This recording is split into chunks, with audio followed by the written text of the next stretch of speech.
এর মধ্যে নিশ্চয়ই আপনারা শুনেছেন যে আওয়ামী লীগের রাজনীতি নিষিদ্ধ করা হয়েছে সাময়িকভাবে। বিচারিক প্রক্রিয়ার মাধ্যমেই এটি আনুষ্ঠানিকতা পাবে। বিচারে কি আসবে সেটি আমরা অনেকেই অনুমান করতে পারি।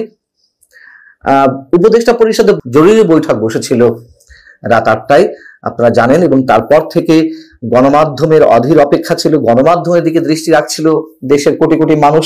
যদিও ধারণা করা হচ্ছিল যে এ ধরনের একটি সিদ্ধান্ত আসতে যাচ্ছে, আবার কেউ কেউ মনে করেছিলেন যে না, আপাতত হয়তো আওয়ামী লীগের নিবন্ধনটি বাতিল করা হবে। তবে জাতীয় নাগরিক পার্টি সহ তাদের সাথে সংহতি প্রকাশ করা বেশ কয়েকটি ইসলামী দলের নেতা কর্মীরা যে অবস্থান নিয়েছিলেন, যুদ্ধাঙ্গী অবস্থা, তারা 1 ঘন্টা আলটিমেটাম দিয়েছিলেন। তারপরে আলটিমেটামের বিষয়টি যখন সময়সীমা যখন শেষ হলো, তখন তারা মার্চ টু যমুনা করলো, হোটেল ইন্টারকন্টিনেন্টালের সামনে এসে সেখানে তারা অবস্থান নিল। তো সেই অবস্থা থেকে আওয়ামী লীগ নিষিদ্ধ হতে যাচ্ছে আস্তে আস্তে মানুষ এই ধারণায় পৌঁছেছিল, এবং এটি আগে থেকেই বলা বলে হচ্ছিল যে এই যে বৃহস্পতিবার থেকে প্রথমে বসা হলো প্রধান উপদেষ্টা বাসভবনের সামনে অবস্থান কর্মসূচি, হঠাৎ করে এরকম যুদ্ধাঙ্গী মনোভাব কেন? এবং এরকম আমাদের মতো অনেকেই বলেছেন যে এটি প্লট নির্মাণ করা হচ্ছে। তারপরে সেলিনা হায়াত আইভি কে আটক করা, কিংবা আব্দুল হামিদ সাবেক রাষ্ট্রপতি তার বিদেশ যাত্রা কিংবা দেশ ত্যাগ, এগুলো সব একই সূত্রে গাথা। কিন্তু প্রশ্ন হচ্ছে যে এই যে সিদ্ধান্তটি নেওয়া হলো, সেটি কি সব রাজনৈতিক দলের সঙ্গে বসা হয়েছে? নিশ্চয়ই না। এবং বিএনপি তো তার অবস্থান আগেই জানিয়ে দিয়েছে যে এ সম্পর্কে সিদ্ধান্ত নেবে জনগণ, এবং আরো বেশ কয়েকটি দল, অধিকাংশ দল এ বিষয়ে একেবারেই নারাজ ছিল যে আওয়ামী লীগের নেতা কর্মীদের বিচার আমরা সবাই চাই, যারা অপরাধী, যারা লুটপাটকারী, যারা দুর্নীতিবাজ, হত্যাকাণ্ডের সঙ্গে জড়িত, অবশ্যই সবার বিচার, এ ধরনের সবার বিচার আমরা সবাই চাই। কিন্তু আওয়ামী লীগের মতো একটি দল, তাকে নিষিদ্ধ করা হবে কিসের ভিত্তিতে? এবং কোন দলকে নিষিদ্ধ করেই কি তার আদর্শ নির্মূল করা যায়? তার যারা কোটি লাখো সমর্থক, এই মানুষগুলোকে একেবারে ভ্যানিশ করে ফেলা যায়? নিশ্চয়ই না। আমরা তো দেখেছি জামাতে ইসলামী বারবার এই উদাহরণগুলো দিয়ে, আওয়ামী লীগ তো গত কয়েকদিন আগেও নিষিদ্ধ করেছিল যখন ক্ষমতায় ছিল, 5 আগস্ট অভ্যুত্থানের 2-3 দিন আগে। তখন কি কেউ এটিকে সমর্থন করেছিল? নিশ্চয়ই না। আওয়ামী লীগ সাময়িকভাবে একটা আত্মতৃপ্তির জায়গায় গিয়েছিল, তেমনি সেই আত্মতৃপ্তিটা হয়তো পেতে পারে অনেকে। এবং বাস্তবতা হচ্ছে যে এতে কিন্তু আওয়ামী লীগ এতটুকু দুশ্চিন্তায় নেই যতটুকু বোঝা যাচ্ছে। এর আগে আমি আপনাদেরকে জানিয়েছি তাদের অফিসিয়াল ফেসবুক পেজে কোনো ধরনের কোনো এই নিয়ে হুতাশ নেই। হয়তো এখন তারা প্রতিবাদ করবে বা করা উচিত দলীয় অবস্থান থেকে সেটি তারা করবে।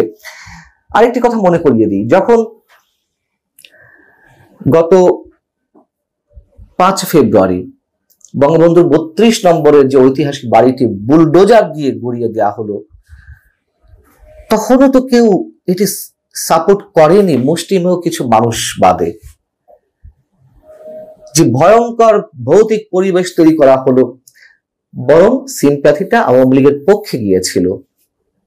যে বাড়াবাড়ি হয়ে যাচ্ছে, বিএনপি থেকে শুরু করে যে গণতন্ত্র মনা রাজনৈতিক দলগুলো আছে, তারা কি কেউ এটিকে সমর্থন করেছে? হয়তো রাজনৈতিক জায়গা থেকে একটু রাগ ঢাক করে কথা বলতে গিয়ে অনেকে বলেছেন যে এটা শেখ হাসিনার প্রাপ্য ছিল, এটি তার কৃতকর্মের ফল। কিন্তু কেউ কিন্তু বলেনি যে এটি ঠিক হয়েছে। কারা আওয়ামী লীগ নিষিদ্ধের দাবি তুলেছিলেন? জাতীয় নাগরিক পার্টির সঙ্গে ছিলেন, জামাতে ইসলামী নেতারা ছিলেন, এবি পার্টি ছিল, ইসলামী ছাত্র শিবির, ইসলামী আন্দোলন বাংলাদেশ বা হেফাজত ইসলাম, এই তো গুটি কয়েক ইসলামী দল সহ বলতে গেলে, আর জাতীয় নাগরিক পার্টি। কোথায় সিপিবি, কোথায় বাসদ, কোথায় জাসদ, কোথায় এলডিপি কিংবা অন্যান্য রাজনৈতিক দল, নাগরিক ঐক্য, গণসংহতি আন্দোলন, তাদেরকে কোনো সমর্থন আছে? এবং সরকার তো স্পষ্টভাবে জানিয়েছিল যে এই বিষয়টি তারা গুরুত্বের সঙ্গে নিচ্ছে এবং সব রাজনৈতিক দলের সঙ্গে আলোচনা করা হবে। সেটি তো করা হয়নি আমরা যতদূর জানি। এবং পাশাপাশি এটি সেই আওয়ামী স্টাইলে করা হলো। এবং একটি কথা মনে করিয়ে না দিলেই নয়, গত 9 মাস ধরে যে নির্বাচনের জন্য বিএনপি সহ সব রাজনৈতিক দল চাপ প্রয়োগ করছে, কোনো কিছুতে কোনো কিছু হচ্ছে না। কিন্তু এই যে কিছু তরুণ যুবক, এরা বুঝি হোক না বুঝি হোক, আমাদের এখনো সন্দেহ কি, আমাদের বদ্ধমূল ধারণা যে এই ছেলেগুলোকে একটা পক্ষ ব্যবহার করছে। এরা বুঝে না বুঝে মানে কোনটা অবলম্বন করে এতটা হার্ড লাইনে যাচ্ছে, আমরা সেগুলো ভেবে চিন্তিত শঙ্কিত। আখেরে বা দিন শেষে লাভটা কার হচ্ছে? একটা সংঘাতময় পরিস্থিতি, সাংঘর্ষিক পরিস্থিতির দিকে নিয়ে যাওয়া হচ্ছে দেশকে। ছাত্রলীগকে নিষিদ্ধ করা হয়েছে, তার কার্যক্রম শেষ। আওয়ামী লীগকে নিষিদ্ধ করা হলো, সাময়িকভাবে কার্যক্রম শেষ হয়ে যাবে। এবং এর আগে আমি বলেছি, আওয়ামী লীগ তো নিষিদ্ধ অবস্থাতে আছেই, তারপরে কি তারা ঝটিকা মিছিল করছে না? তারপরে তাদের লোকজন জেলে যাচ্ছে না আটক হওয়ার পরে? এখন কি থেমে থাকবে? যদি থেমে থাকে ভালো কথা, কিন্তু অভিজ্ঞতা তো সেটি বলে না, বরঞ্চ উল্টোটাই হওয়ার কথা। জামাতকে যে নামতে দেওয়া হয়নি 2009 থেকে 2024 পর্যন্ত, তাতে জামাত কি তার শক্তি ক্ষয় করেছে, শক্তি হারিয়েছে, নাকি আরো বেশি শক্তি সঞ্চয় করেছে? এবং একটি উদাহরণ আমি আপনাদেরকে দিয়েছিলাম যে আওয়ামী লীগকে 1970-এ তৎকালীন সামরিক শাসক ইয়াহিয়া নিষিদ্ধ করেছিল, কিন্তু এই নিষিদ্ধ অবস্থাতেই আওয়ামী লীগের নেতৃত্বেই তো দেশ স্বাধীন হয়েছিল। এগুলো একটা জিদাজিদি পর্যায়ে গেছে এবং ছাত্ররা মনে করছে, ছাত্ররা মানে জাতীয় নাগরিক পার্টির সঙ্গে যারা জড়িত, তারা খুব বড় বিজয় অর্জন করলো। যাও, এই বৈঠকে আর কি সিদ্ধান্ত হয়েছে?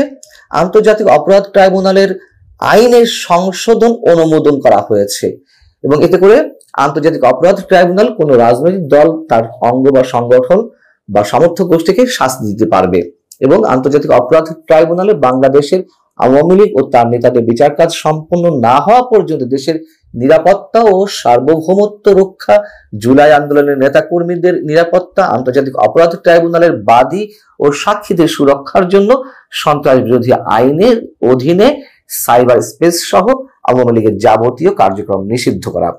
এবং এইগুলো করে আরেকটা উত্তেজনা সৃষ্টি করা হলো। এবং আমি প্রথম দিনেই বলেছি যে এগুলো সব একই সূত্রে গাথা। সাবেক রাষ্ট্রপতি আব্দুল হামিদের দেশত্যাগ কিংবা সেলিনা হায়াত আইভীকে আটক করা।